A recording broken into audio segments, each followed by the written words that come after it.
បេះដូងដ៏ស្អាតស្អំមិនធ្លាប់មានស្នេហាមិនធ្លាប់ជួបការឈឺចាប់តែនៅពេលនេះឈឺស្ទើរស្លាប់ប៉ាំងតែមនុស្សបោកចិត្តខ្លាចហើយស្នេហា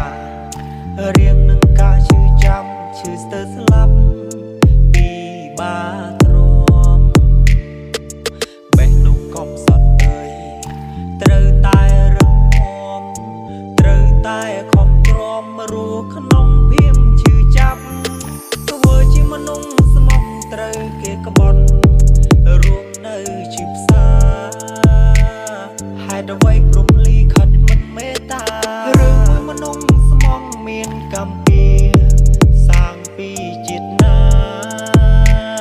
ជាតិមុនតើខ្ញុំធ្វើបាបអ្នកណាបើធ្វើមនុស្សក្បត់ខ្លាចគេឈឺខ្លាចមានទោសាមិនចង់ខ្លាចខ្លួនជាមនុស្សសាវាសុខចិត្តរួមនៅទាំងឈឺចាប់រួមនៅទាំងឈឺផ្សាក៏មិនចង់ឲ្យអ្នកណាមកឈឺចាប់ដោយសារខ្ញុំ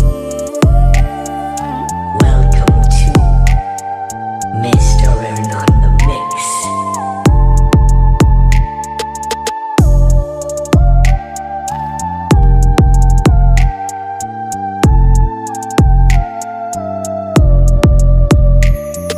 ខ្លាចហើយស្នេហា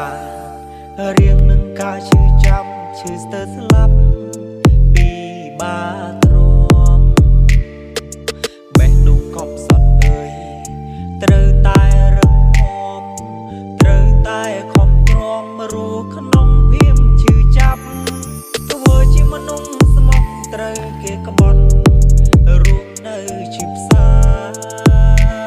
ហេតុអ្វីព្រំលីខិតមិនមេត្តារឿងមួយមនុស្សស្មោះមានកម្ម